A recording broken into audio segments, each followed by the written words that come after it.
अमर जी पारा ये गारे पे जा मिठी भरी जुबा मन डेरा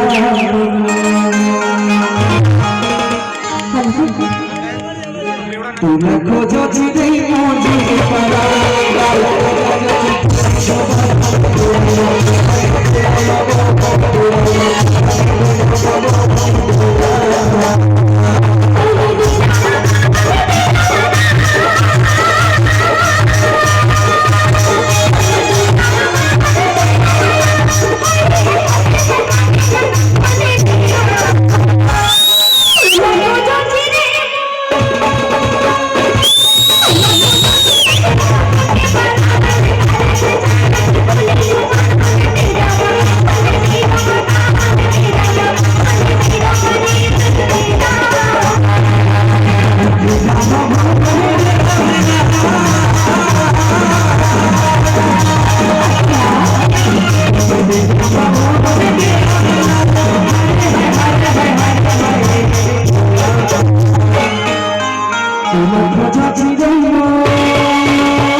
मंडिदा की राजकुमारी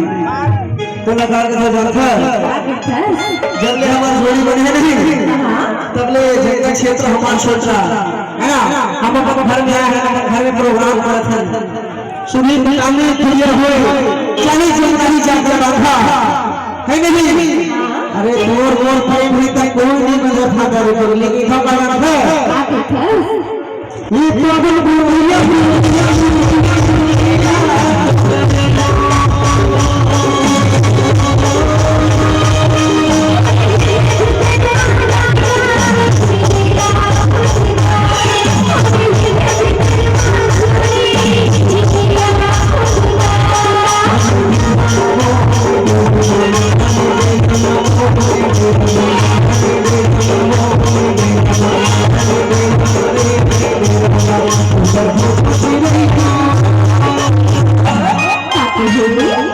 बहुत ही प्यारा गाना 2020 के सबसे बड़े गाना बन गया और इतना प्यार दिए है ऐसे नलवासी के मोर जम्मू सवारी मन से एक बार जोरदार ताली चाहूं मंडेरा में जोरदार ताली हो जाए काबर अभी इसमें बोल रहे तो एक गाना बहुत ही ज्यादा इंस्टाग्राम पर को याद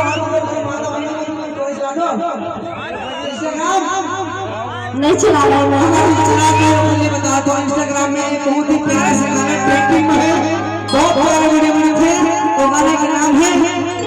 अभी क्यों मुझे थोड़ा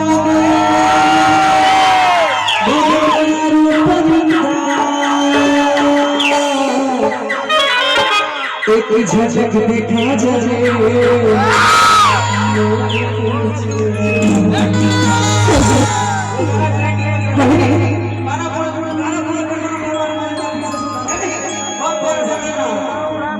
चांदी की मुंदरी की